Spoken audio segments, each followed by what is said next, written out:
That's on purpose? Really? That's the way it is. The stone, you can't get it. Is that how you want it? Why not? We've been working on another stone one a couple of times in the blood. Who is that? Warden. I've only seen him with the parent. Oh, okay. Well, they're for a while.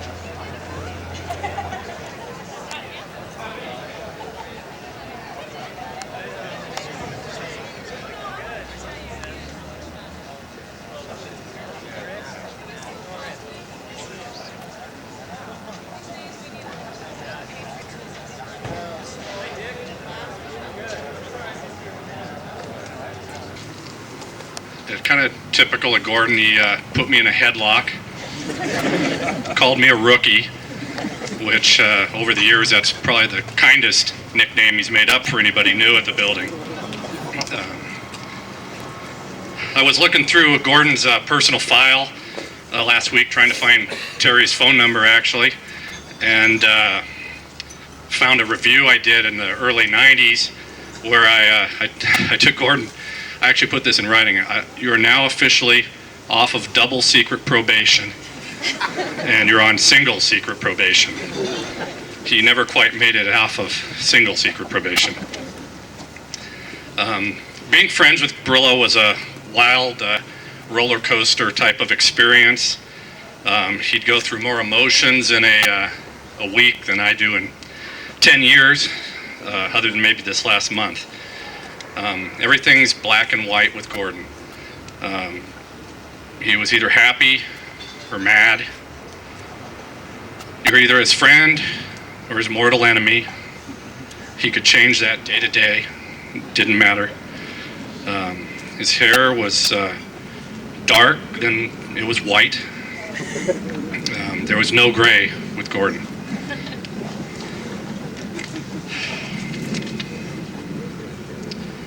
Tried to find some patterns with Gordon's moods. Did it have something to do with the stars, pennant race? Was he happy only on days that started with a T? There was no pattern with Gordon except Marissa.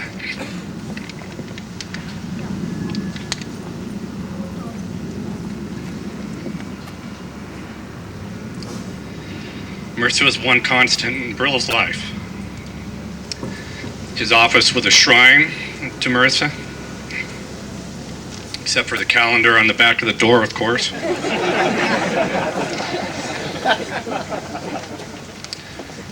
Those of us have watched and listened to Marissa go from Peanut to Missy.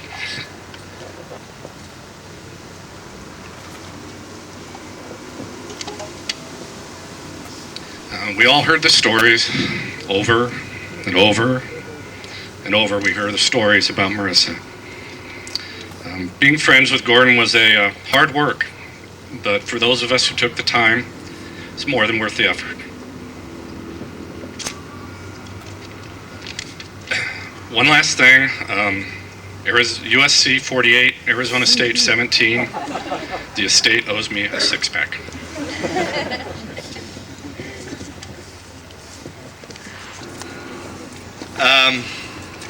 I think Gordon touched us all in a lot of ways. I a little different, but the first day I met Gordon was the day I took over this project, Mount Woodson, when I was with Davidson Communities. And it was one bear. Couldn't plot a house, didn't have a lot big enough for the houses we designed. And it was from there forward a friendship that he and I, like Gordon, I guess you could say I was a lot of black and white also. So we saw eye to eye, good or bad, on almost everything.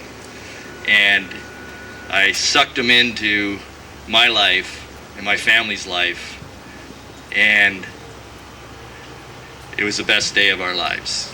Gordon meant a lot to us. He meant a lot to my kids. He was a man that was always there when you looked up. My wife and I were talking about it today. We lost our oldest son, and when the crowd parted, Gordon was standing there. He was standing there. He was standing there every year that we have a mass for our son. Gordon was there. You know, if I needed somebody to call up just to rip apart, Gordon was there. He was level-headed with me. He listened. He always had a great word of advice. And it was really a mellow advice that, hey, life's too short. Let's live it, right? Let's have fun. I sucked him into my life at Little League in Encinitas, which we have a couple of the kids here today. We have some of the parents here today. And Gordon was the level man within a very chaotic, crazy situation. And I'm sure anybody who's had kids through Little League and sports knows that parents are a little bit off the wall when it comes to their kids. Gordon was always there when a kid was upset. His parents were upset at him for not playing well. He was there to pull him aside. You'd hear this little whistle, little point of the finger, down to the end of the dugout. We need to talk. But he was there, and he meant so much to the kids of our community in Encinitas. He meant so much to the parents. He always had a kind word for every person that was associated with our league and with our community. And it didn't matter if you were young or old, sick, or whatever spirit you were in at the time, Gordon was always there to say a nice, kind word. And he will be well remembered. It's been a shock for our community in Encinitas. He became a big part of it. And he became a big part of a lot of kids' lives, which they'll carry forward because he's taught them the valuable part of life, that the important thing isn't winning, it's how you play the game. And he taught them that all you can do is do the best you can, and all we can do is carry Gordon forward the best we can, keep his spirit alive, keep that mentality alive, that it's fun to win, but it's how you play the game. The speaker's open for anybody who has some fond memories of Gordon. We'd all love to hear them. Who put this together, because when I heard that Gordon had passed away so suddenly, what I thought of was, there's nothing else I can give him. There's nothing else I can do for him. So I just by chance put together a prayer that I actually found in one of my books. And this forum allows me to share that with you. And I know Gordon wasn't a church-going type of person, but I know that he respected each person's belief in whatever they believe their higher power to be, or even if they had one. So if you'll allow me, dearest Lord, we acknowledge that you know all things. We acknowledge you as the director of the process of life and living. We acknowledge you as being at the center of all things. We acknowledge you as the beginning and the end. We acknowledge that at this moment our hearts are filled with grief at the loss of Marissa's beloved father and our dear friend Gordon. We ask for and open our hearts to receive divine understanding of how to accept this loss. We ask for and open our hearts to receive divine guidance in how to walk through this experience with grace and ease. We ask for and open our hearts to receive divine revelation of how to use the experience of this loss for our own personal growth and healing. We ask for and open our minds to the courage to do whatever we are called upon to do. We now surrender all the whys to you. We call forth the peace-filled, comforting presence and power of the Spirit of God. Unto you, dear Lord, we surrender this grief. Fill us with peace. Fill us with comfort. Fill us with acceptance. Fill us with strength. Fill us with courage, dear Lord, for we know Gordon is with you. And I met Gordon about 5 years ago through my brother Rob at a Super Bowl party. And we hit it off immediately because we had a lot in common. We were both real sportsmen, loved our Padres and Charger games, and we eventually started going to all the Padre and Charger games together and tailgating. And he was always asking how my family was and everybody was doing, very considerate of his friends and their family. And the thing he always talked about the most was Marissa.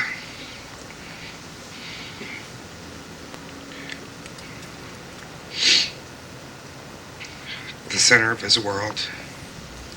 He loves her so much. And we developed a relationship over tailgating for many years, going to Charger games, and I'd wait for that call on Friday afternoon. Hey, what are we going to do for the game? What are we going to do at the tailgate? Good tailgate, good game. Then I'd always wait for that grim call on Monday morning to explain to me why the Chargers sucked so terribly and what we were going to do about it.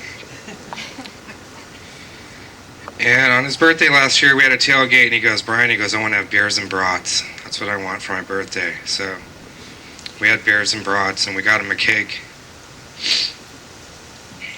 And on the cake it said,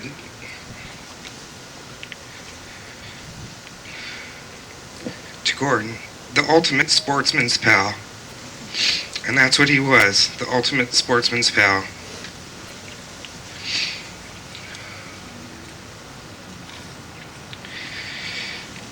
And when I found out he passed, I called up some of my other friends that used to tailgate with us, and we talked about him and what a good friend he was and what a giving personality. Always there for other people when they were down. And I told my buddy Tom, I said, Charger football is not going to be the same for a long time. And he said, you're right, but that's not what Gordon would want. Gordon would want us to rally every Sunday, every game day. And that's what we're going to do, Marissa. We're going to rally for you because we love you. We'll always be there for you. So here's to the ultimate sportsman's pal. And we worked for competing engineering companies, and it's overtime, and we had our good time drinking times as well. The one thing I'll always take is, in the past few years I haven't worked with Gordon that much, but no matter how busy I was working on separate projects or how busy he was, when we saw each other in the hallways over at Hunsaker, he always stopped and took a few extra minutes, asked how I was doing, a little smile, sly comment, something to share maybe about the Chargers or whatever was going on at the moment. And maybe I had the benefit of not working with him every day and seeing them as great a mood swings as some of the other folks have, but I always saw the good part of Gordon when I saw him for those few minutes in the lobby, and he just was a great guy. Seen me going around, you've probably wondered who's the guy wearing a tie with $100 bills all over it, wondering whether that was kind of appropriate wear for the occasion. And there's a story behind it. Gordon gave me this tie. This is the first time I've worn it. It'll be the last time I wear it, but I'll always have it. He tormented me for all the years that I worked with him, teasing me that I was going to see this tie. Every couple weeks or couple months on a Thursday, he'd come by my office and go, Glenn, tomorrow's payday. I think I might wear my payday tie. And like Charlie Brown and trying to kick the football, I fell for it every time. All right, finally going to see the payday tie. Friday would come, I'd dash into his cubicle, and it was always a different reason. I couldn't find it, it was dirty, the sun was shining, the sun wasn't shining. I never, ever saw the payday tie. And then a few years ago when I left Hunsaker San Diego, I saw for the first time the payday tie, and he gave it to me. And so that's why I'm proudly wearing the payday tie. I guess I think about Gordon, and a lot of us gathered here today, and we're all going to go away, and I always think, what am I going to take with me? What's the takeaway? And I guess for me, the takeaway is, none of us knows when we're going to step into eternity. And I guess for me, there's a couple things that I want to know. One, I want to know where I'm going to spend eternity and make sure that I handle that today, since I don't know when I'm making that step. And the other one is not to leave things unsaid. I'm guilty of that. I know Gordon used to grab me all the time. We'd head down to Stuart Anderson's for lunch, and I'm going to head down there for lunch, and I'm going to have I forget what it's called, but I'm sure they'll remember. It's baked potato soup. That's what he always had, and I wish he was going to be there with me, and I wish I'd made the time to do that. But I will certainly take the time to say some things that I hadn't said to people to make sure that I don't lose that opportunity. Chris is a baby, but I know I'm going to cry. The word that's coming to my mind is love. I didn't realize I even liked Gordon that much until a week ago, and that's a shame. I'm so busy being his supervisor and talking about work, but he was a darn great friend. I got nothing new really to add to what's been said, except love has many meanings. He loved his family, and that's one kind of love. But I realized I loved the guy, and I didn't know it. I mean, he came to my kids' soccer games just because he was a buddy, and never got a chance to really tell him what I thought. But like Glenn, you just said, I can't lose that opportunity again. And I'd encourage all of you to look around you and give somebody a hug, somebody you haven't hugged before that means something to you, and just do the right thing.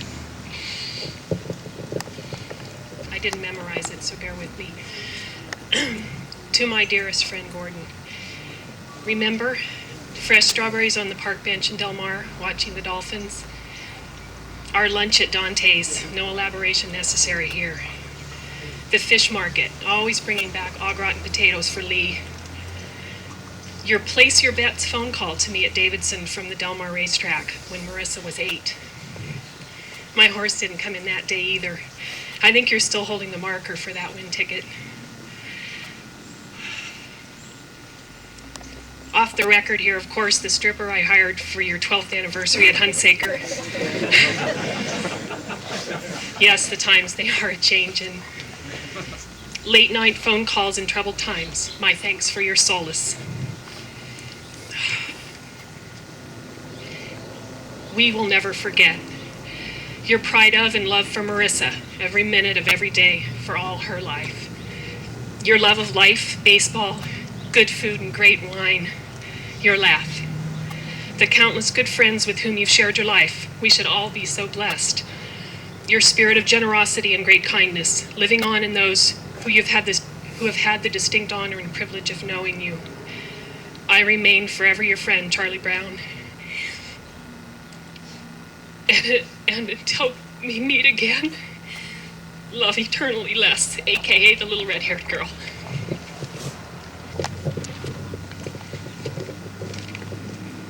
Hi, for those of you that don't know me, my name is Terry. I'm Gordon's former wife and Marissa's mother. And I hope I can make it through this. First of all, on behalf of Marissa and myself and my family, I'd like to thank you all for coming out to celebrate Gordon's life. I would like to thank Dick Hunsaker and all of his associates, Kitty, Tony, Robbie, aka Hockey Puck, as Gordon used to call him, for putting together this memorial here at Mount Whitson in honor of him.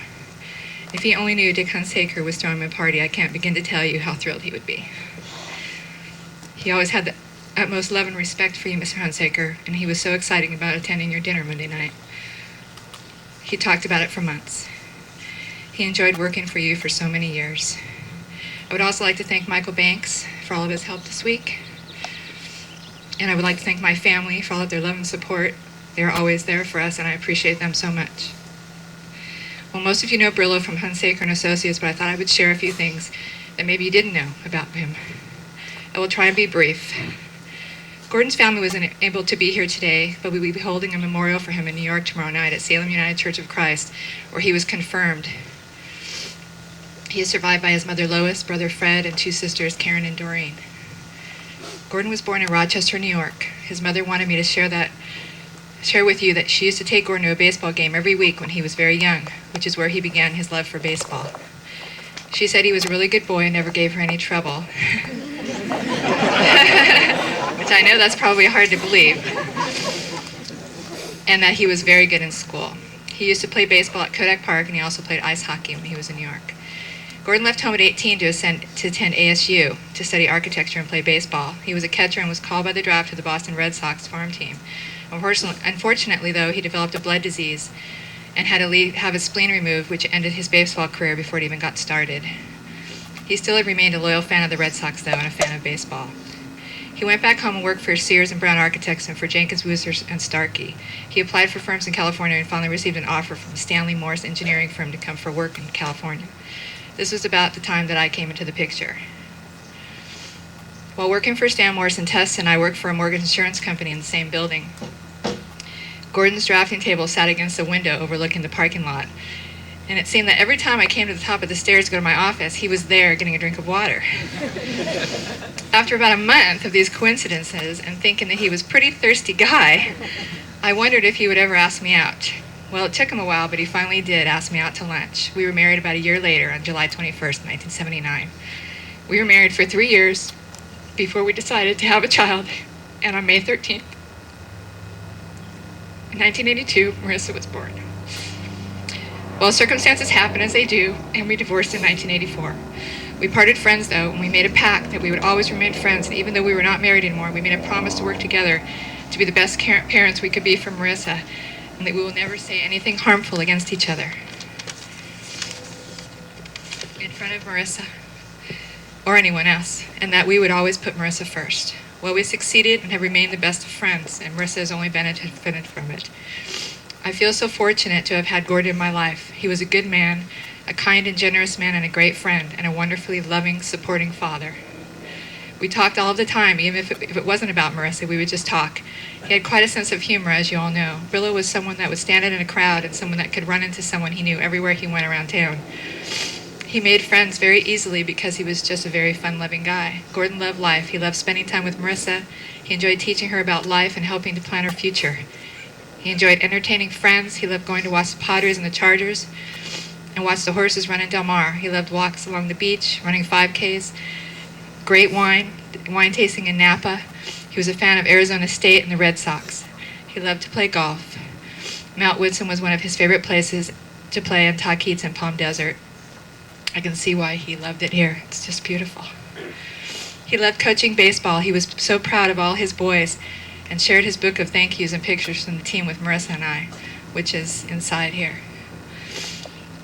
He loved all of his friends and considered them his family. He was far away from his own family, but was adopted by my family when we were married and has always remained a member of the family. Gordon would spend holidays with us and birthdays and attend family functions throughout the years. Gordon even bought my husband and I an outdoor barbecue for Christmas a couple of years ago, and my husband Dan bought his Christmas present. That's how close we all were. We had a great relationship, and one that I know is very rare among divorced couples. We were very lucky, and I'm very proud of what we accomplished together. It is amazing how we made it work, but it took both of us to make it work. We have all lost a special person in our life who will remain in our hearts and minds forever. I want to join all of you today to celebrate Gordon's life, not mourn his death, for this is what he would have wanted. He loved us all and touched all of our lives in his own special way. His biological family is in New York, but he considered all of his friends in California his family, and he felt fulfilled. I will miss Gordon more than I can imagine. I will ache for a long time for my daughter.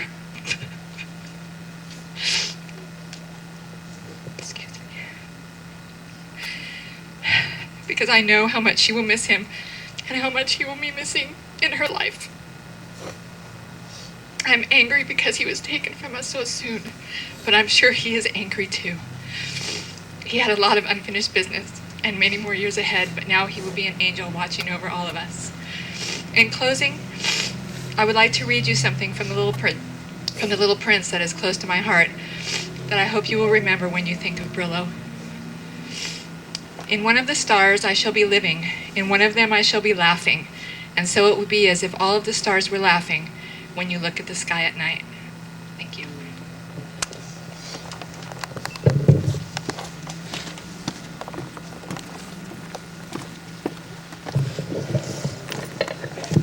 Hi, I'm the hockey puck, so I'll make this quick. In the last 3 years that I've known Gordon, we became pretty close. He was a good friend, for one, but more than a friend, he was a father.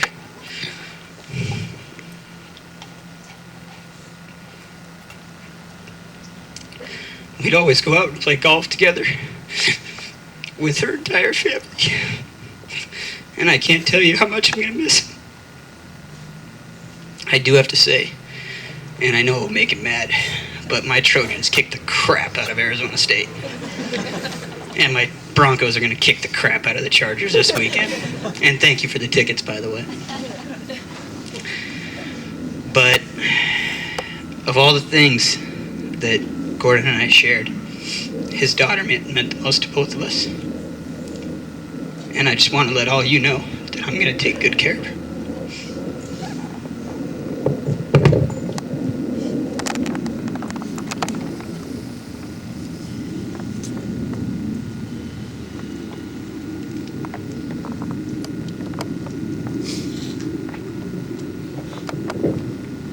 Wants to say something, but there's food inside, there's drink to the side.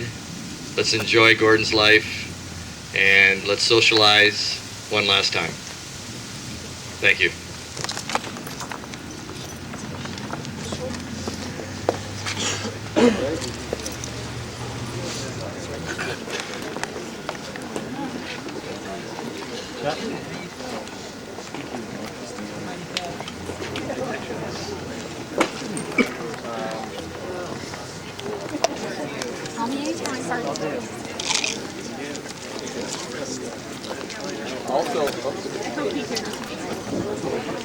One last thing, if there's anybody that didn't get a chance to hit a golf ball for Gordo, we'll do it one more time.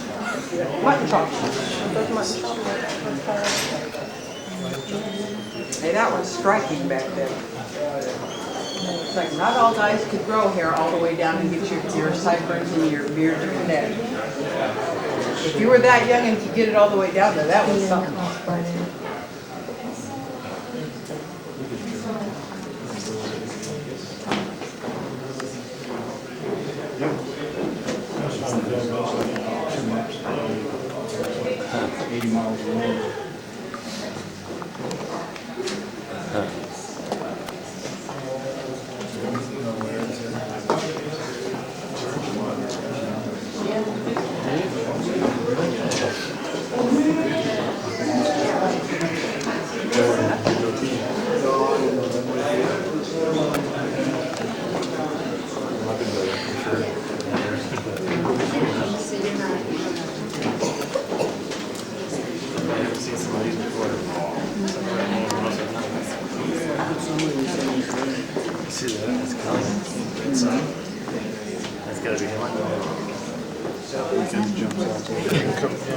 Thanks for whatever you did.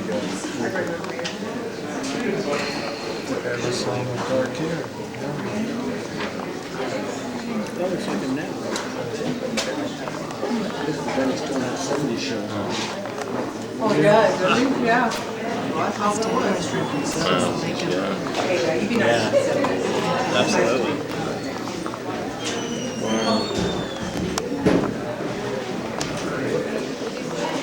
Yeah, I remember those days. That's about when I got to know Those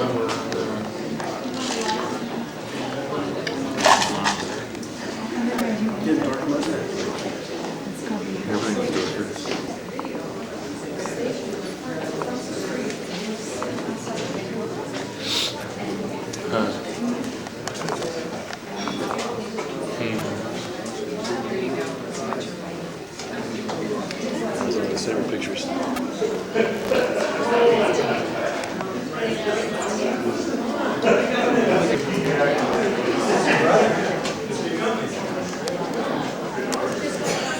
Must be his mom. Is that on Calvert's boat?